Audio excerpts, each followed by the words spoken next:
وہ تمہارے دل میں دعا کا خیال لایا ہے تو سن لو کہ تمہاری کہانی بھی مکمل ہونے کی طرف چل پڑی ہے۔ تمہارا یقین اور تمہاری دعائیں ہی تمہارے حالات بدلتی ہیں، اور جب اللہ تمہیں خود سے رجوع کرنے کی توفیق دیتا ہے تب وہ قبولیت کو تمہاری دعاؤں کا مقدر بنا دیتا ہے۔ قرآن تو جگہ جگہ تسلی دے رہا ہے کہ نہ امید نہ ہو، کمزور نہ پڑو، اور یقین رکھو تمہارا رب تمہارے ساتھ ہے، دیکھنا وہ بہت جلد سب ٹھیک کر دے گا۔ سنو کیا ہوا جو تمہاری مسلسل مانگی جانے والی دعا قبول نہیں ہو رہی۔ تم بس ہمت مت ہارنا، نا امید مت ہونا۔ دعا قبول نہیں ہو رہی اس کا مطلب یہ نہیں کہ اللہ نے تمہاری دعا سنی ہی نہیں، یا اللہ تم سے ناراض ہے، یا اللہ تم سے پیار نہیں کرتا اسی لیے تمہاری دعا قبول نہیں کر رہا۔ اللہ تو اپنے بندوں سے 70 ماؤں سے زیادہ پیار کرتا ہے۔ یقین رکھو وہ تمہیں بہت غور سے سنتا ہے، وہ جانتا ہے تمہیں کیا چیز تنگ کر رہی ہے، کون سی بات ہے جو تمہیں راتوں کو بے چین رکھتی ہے۔ اگر اللہ نے دعا قبول نہ کرنی ہوتی تو کبھی تمہارے دل میں دعا کا خیال نہ ڈالتا، اس کو بس تمہارا مانگنا پسند آ گیا ہے۔ وہ چاہتا ہے کہ تم اس سے مانگتے رہو، وہ جانتا ہے کہ اگر اس نے تمہیں تمہاری مانگی ہوئی چیز دے دی تو تم پھر اس سے ویسے باتیں نہیں کرو گے جیسے اب کر رہے ہو۔ وہ چاہتا ہے کہ تم اس سے باتیں کرتے رہو، اس سے مانگتے رہو۔ وہ تمہیں ہر اس چیز سے آزمائے گا جو تمہارا سکون ہے۔ تمہیں بس مایوس نہیں ہونا، تمہیں بس دعائیں جاری رکھنی ہیں، تمہیں بس اس کی رضا میں راضی رہنا ہے، بس اس آزمائش میں پورا اترنے کی کوشش کرنی ہے۔ ان قریب وہ تمہیں اتنا دے گا کہ تم خوش ہو جاؤ گے۔ جس کا تعلق اللہ سے ہو وہ کبھی خالی ہاتھ نہیں رہتا، کیونکہ بادشاہوں کے بادشاہ کے در سے کبھی کوئی خالی ہاتھ نہیں لوٹا ہے۔ اللہ ہی تو ہے جو ہر چیز پر قادر ہے۔ وہ تم سے بس وفا مانگتا ہے، ایسی وفا جس میں اللہ کو بھولا نہ جائے۔ وہ تم سے بس وفا مانگتا ہے، ایسی وفا جس میں اللہ کو بھول نہ جائیں۔ اس کے ساتھ وفا کر کے تو دیکھیں، ساری دنیا کو تمہارے لیے کام میں لگا دے گا۔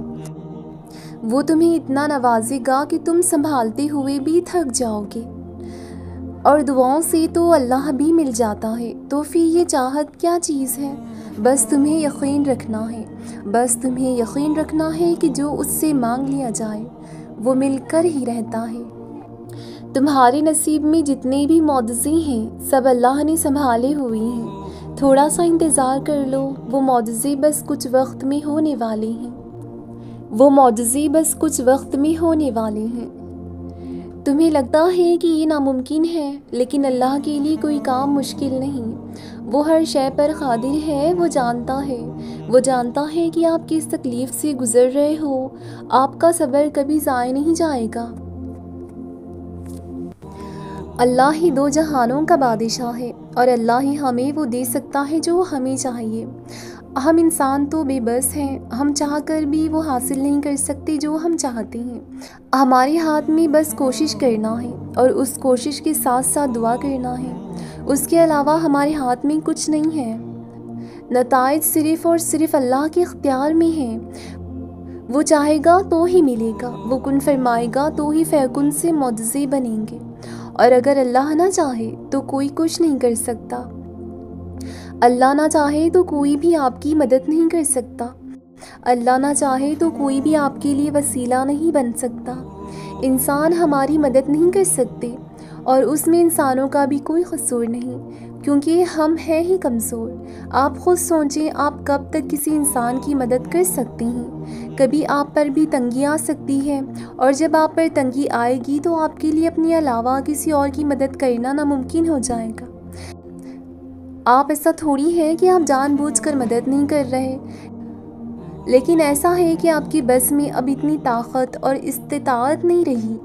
لیکن اللہ کے معاملے میں ایسا نہیں ہوتا، وہ بادشاہوں کا بادشاہ ہے، ساری قدرتیں اسی کی ہیں، سارے وسائل اسی کے ہیں، صرف اسی کے پاس اتنی طاقت ہے کہ وہ ہمیشہ ہماری مدد کر سکے۔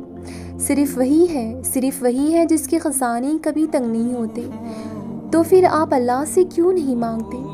وہ ہمارا مالک ہے، اسے ہماری ہم سے زیادہ فکر ہے۔ اسے پتہ ہے کہ ہمیں ہماری کس دعا نے اتنی تکلیف میں مبتلا کیا ہوا ہے۔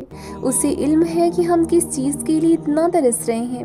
اسے خبر ہے کہ دل کی ان رنجشوں کے عالم سے گزر رہا ہے۔ یقین کریں اسے سب پتہ ہے، اور اگر یہ سب پتہ ہونے کے باوجود بھی ہماری کہانی ایک حصہ ادھوری رہ گئی ہے تو اس میں بھی ہماری کوئی ہی بہتری ہوگی۔ ہاں، وہ ہمیں سب کچھ بہتر بنا کر بھی تو دے سکتا ہے، لیکن یہ دنیا ہے، یہ آزمائش ہے، یہاں سب کچھ نہیں ملے گا ہمیں، یہاں تھوڑا ملے گا اور آزمائش کی جائے گی، کیونکہ یہ دنیا ہمارا اجر نہیں، یہاں بس ہمیں اپنے مالک کی بندگی کرنے کے لیے بھیجا گیا ہے۔ اور بندگی کیا ہوتی ہے؟ بندگی سر کو جھکا لینا ہوتا ہے، بندگی مالک کے سامنے گڑ گڑانا ہوتا ہے، بندگی تو مالک کے سامنے جھک جانا ہے، بندگی تو مالک کے ہر حکم کو اپنی ہر دعا سے اول رکھنا ہے، بندگی اطاعت ہے کہ مالک نے جو فرما دیا سو فرما دیا، اب دوسرا کوئی سوال نہیں، دوسرا کوئی شبہ نہیں۔ بعض دفعہ اللہ تعالیٰ آپ کو آپ کی سب سے پسندیدہ چیزوں اور لوگوں سے دور کر دیتا ہے۔ مقصد آپ کا دل دکھانا نہیں ہوتا، دراصل آپ کا اس رب کے قریب ہونا مقصد ہوتا ہے۔ اگر کہیں محسوس ہو کہ آپ اکیلے ہو تو مت بھولنا کہ آپ کم سے کم اکیلے تو نہیں ہو سکتے۔ اللہ تعالیٰ کبھی بھی کسی کو اکیلا نہیں کرتا۔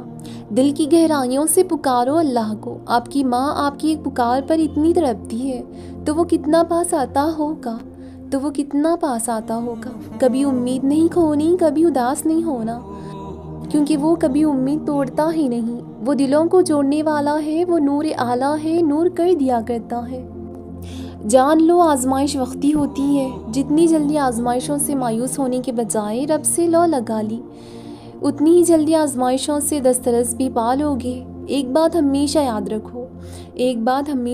رکھو، ہزاروں مسائل کا ایک ہی حل ہے، وہ ہے توکل۔ جہاں توکل ہو نا وہاں شکوے نہیں ہوتے، جہاں توکل ہو وہاں دل کبھی بے سکون نہیں ہوتا۔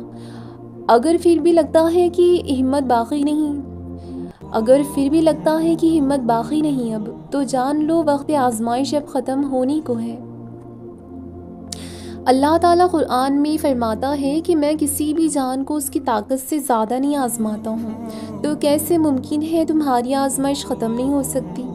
اگر ایک آزمائش کے بعد دوسری آزمائش آ رہی ہے تو جان لو اللہ تمہیں مزید اپنے قریب کرنا چاہتا ہے، تمہیں اپنی محبت سے نوازنا چاہتا ہے۔ وہ جب تک آزمائے گا تب تک تم مکمل اس کی محبت سے سرخرو نہیں ہو جاؤ گے۔